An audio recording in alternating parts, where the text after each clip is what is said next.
Alors, Nouad, c'est même pas une richesse, c'est pas un patrimoine, c'est un accaparement de l'économie marocaine, tout simplement. Donc, le Maroc lui appartient. Et d'ailleurs, les Marocains sont des sujets de son Altesse. Donc, c'est pas une richesse, puisqu'elle est quasiment illimitée.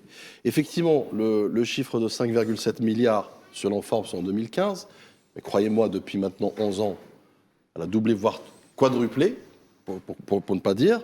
Et moi, je voulais m'attarder sur cet article, est un article aussi qui lui a précédé début janvier, sur les sœurs de la dynastie monarque, notamment, où on voit cette dichotomie entre une caste, je dis bien une caste de monarques, oligarques, puisque en plus c'est l'entre-soi, hein, je rappelle qu'y compris le Premier ministre est un milliardaire, et pas facile pour pouvoir justement peut-être transcender la voix de son propre peuple quand on est milliardaire et quand on ne comprend même pas en fait les attentes de son propre peuple, puisqu'il vit dans un autre Maroc que le Maroc de la majorité des Marocains, qui sont encore une fois la première victime. Moi je voulais m'attarder sur ces articles-là comme données factuelles et aussi pour les mapper, pour les transposer avec la réalité sociale du Maroc et notamment du peuple marocain. D'abord, le fossé abyssal entre le palais et le peuple, à savoir cette richesse au sommet versus la réalité sociale, la dure réalité sociale et la précarité du peuple marocain. D'abord, on n'avait pas évoqué 5,7 milliards de dollars en 2015. On a aussi un budget annuel, messieurs, dames, du monarque, c'est-à-dire de son palais, 100 millions d'euros par an, s'il vous plaît. Donc c'est entre les salaires, les déplacements et les réceptions mondaines, loin notamment du peuple marocain. Vous avez aussi un élément frappant qui est celui du salaire du secrétaire particulier du roi, Mounir Majidi. Alors lui, c'est 120 000 euros par mois. Masse salariale à l'année, ça revient à 1,44 million d'euros par an. Un autre élément aussi frappant, mais vraiment pour le coup frappant, sur l'acquisition immobilière de la famille de la dynastie marocaine. En France, je parle qu'en France, puisque cet article est bien documenté sur notamment France et plus particulièrement la ville de Paris. Alors, Mohamed VI, on voit qu'il a 84 millions de montants cumulés en immobilier à Paris. Lalla Asma, qui est sa sœur, forcément, 30 millions d'euros. Lalla Hasna, apparemment, encore une fois, sa sœur, 19,5 millions. Et puis, vous avez des opérations communes immobilières des sœurs, 33,1 millions d'euros. Vous avez un cumul de combien? De 167 millions quasiment de biens immobiliers, au minimum, à Paris, s'il vous plaît, encore une fois. Je ne parle pas du reste du monde. Donc, on voit bien qu'il y a une croissance économique, notamment de celle du roi, mais sans progrès humain. Là, je reviens un peu sur les indicateurs humains du Maroc. Analphabétisme, vous avez un tiers de la population souffre d'analphabétisme. L'éducation publique, pareil. Les femmes rurales, jusqu'à 45% notamment, sont marginalisées.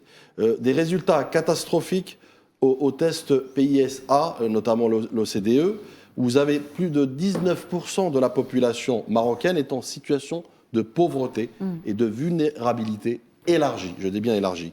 Dépenses de la santé, là ça devient aussi intéressant puisque plus de 6% du PIB est consacré aux dépenses de santé. Vous allez me dire c'est beaucoup. Sauf que c'est la privatisation du secteur de la santé qui a cannibalisé le service public et donc par voie de conséquence qui a rendu le peuple marocain, ou qui a rendu les hôpitaux inaccessibles, notamment puisque c'est principalement des cliniques. Et le reste à charge reste plus élevé pour les ménages, y compris les ménages les plus pauvres. Après, il y a aussi un autre aspect sur les inégalités territoriales structurelles. Là, on constate un développement asymétrique, c'est-à-dire entre le littoral, Casablanca, Rabat, Tanger, là effectivement vous avez des infrastructures, vous avez des investissements à foison, encore une fois qui appartiennent toujours à la holding royale, hein, entendons-nous, et puis vous avez aussi l'emploi. En revanche, vous allez vers les terres intérieures, le Rif, le Sud, là c'est un autre Maroc qui se dessine, à savoir chômage galopant, vous avez des services publics faibles, pour ne pas dire inexistants, vous avez une contestation sociale, donc au Maroc, je dirais, la richesse monte, la colère aussi. Ensuite, je conclurai peut-être sur un comparatif qui, pour moi, marque cet effet de branding de la marque Maroc avec le prestige, mais en vérité, la réalité au quotidien des Marocains est tout autre. Donc là, on a 33% d'analphabètes, on a 32% de chômage chez les jeunes, un chômage structurel. Nous avons plus de 60% d'emplois dans l'informel, 19% de population vulnérable, 10% de la population urbaine qui vit dans des logements précaires et insalubres. Je rappelle qu'à ce jour, d'ailleurs, les victimes de tremblements de terre vivent encore dans des tentes. Et d'ailleurs, beaucoup disent que le budget alloué a été détourné pour construire des stades pour la Coupe du Monde 2030. Donc, sympa les priorités. Ensuite, on a aussi plusieurs morts dans les hôpitaux marocains, 8 morts dans un hôpital public par césarienne. On a aussi 3 morts lors des manifestations. Donc, cette répression face à la Gen Z qui réclame finalement quoi ? De la dignité, mais surtout aussi des infrastructures et prioriser leur quotidien, en tout cas les attentes et leurs doléances. Je reviens un peu sur l'aspect économique. Nous avons un déficit budgétaire de peu ou prou 5% du PIB, un déficit commercial structurel, et nous avons aussi une criminalité urbaine galopante. Je dis bien galopante sous l'effet des psychotropes, de la drogue et autres. J'y reviendrai sur la drogue. Donc, par voie de conséquence, nous avons des prisons marocaines surpeuplées.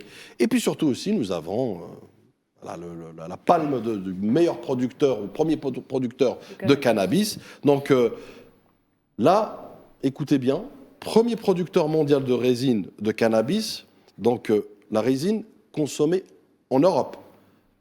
Vous savez à quelle échelle ? Il fournit 70 à 80% de cette consommation.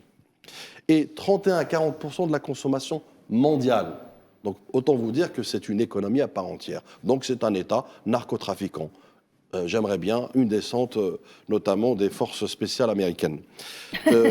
Production totale de la résine donc, de cannabis estimée aujourd'hui à plus de 2760 tonnes par an. Soit, si on la rend au cours, puisqu'il y a un cours, c'est vraiment une bourse du cannabis, si on la rend, c'est plus de 13,8 milliards d'euros de valeur économique brute. Vous savez, c'est quoi ? C'est l'équivalent du PIB de quoi ? De l'Islande, de Malte, ou même du Monténégro, de tout un pays. Donc, et tout cela, bien évidemment, versus cette dynastie qui se pare justement de toutes les richesses du Maroc et qui capte finalement cette richesse qui est normalement destinée au petit peuple. Donc 166 millions d'euros d'immobilier parisien, 84 millions pour un seul hôtel particulier, s'il vous plaît, et 5,7 milliards de richesses, notamment de la dynastie, arrêtée bien évidemment en 2015.